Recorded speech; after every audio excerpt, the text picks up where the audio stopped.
Near the top of everybody's list of concerns in a hurricane is electricity. Without power, food and sanitation become critical issues, along with medical care and security. We travel to Atlanta to get an understanding of how Georgia Power is prepared when our area faces a hurricane. During a major event, especially something like a hurricane, their focus is in here. This is the Georgia Power Storm Center. On most days, this room would be dark. But in the event of a hurricane, all of the resources of Georgia Power, including 8,000 employees, would operate under the leadership of Emergency Director Aaron Strickland. Walk us through before, what you're doing before to get the people ready, during it, and then what happens after. Number one is monitoring. We're watching the weather, looking at the probability. When we feel the confidence level is up that Georgia is going to be impacted, we start obtaining resources at that time. I would start bringing resources into the state of Georgia outside of the impacted area. The impacted area being, Savannah, Brunswick, along the coast of Georgia. I'm going to bring resources into Atlanta, Macon, Valdosta, different areas like that, bring them in so that they're ready, sitting on the outside, so that when it passes through, then we're ready to go in with GEMA, do the search and rescue, make sure the roads are clear, the bridges are safe for people to get in, the power lines out of the way. We go in, clear that, then all the rest of the restoration workers, emergency response teams, things like that can come in after that. So then we start moving all of our people in to start getting the power back up. And what will happen is, normally following a hurricane, generally speaking, there's no hotels, there's no restaurants.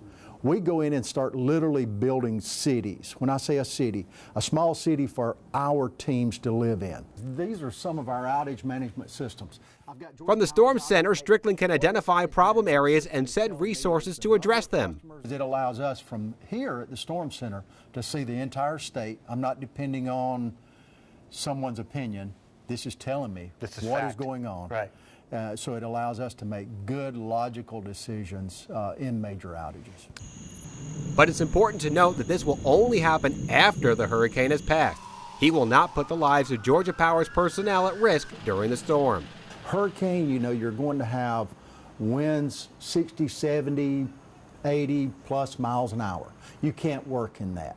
We pull people away from that to get them out safely. If you look at the flooding, you can't have people in there with the flooding, they can't work. If we have a major storm, a hurricane, something like that, we would definitely be going around the clock and bringing extra resources. What Georgia Power can provide during the storm is a network of information emanating from their new social media center. So this is, like you said, this is all real-time data of anybody who's talking about hashtag Georgia Power, at Georgia Power, anything on the internet, social media-wise, you can get in real time here. That's right, because some customers don't necessarily know our Twitter handle, for instance, so we monitor for hashtag Georgia Power or some other, abbreviations like that, so we can see where they might be reaching out to us. So let's just say you get something up here and you got somebody saying, hey, my power's out, and how does it go from here to you actually implementing what to get them information, to get them useful help? Right. Well, a lot of times we want to educate customers that a lot of this information is available online through our outage maps, for instance.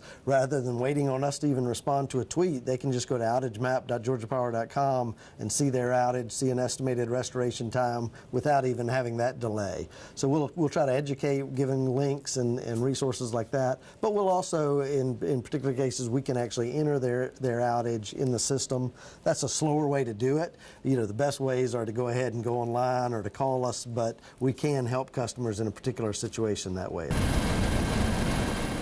One of the things that occupies Storm Center minds is the Port of Savannah, which Strickland regards as crucial to the entire nation. He fears that the lifeblood of the port, the river, could also be its undoing. That area could see flooding for days before we could ever get back in.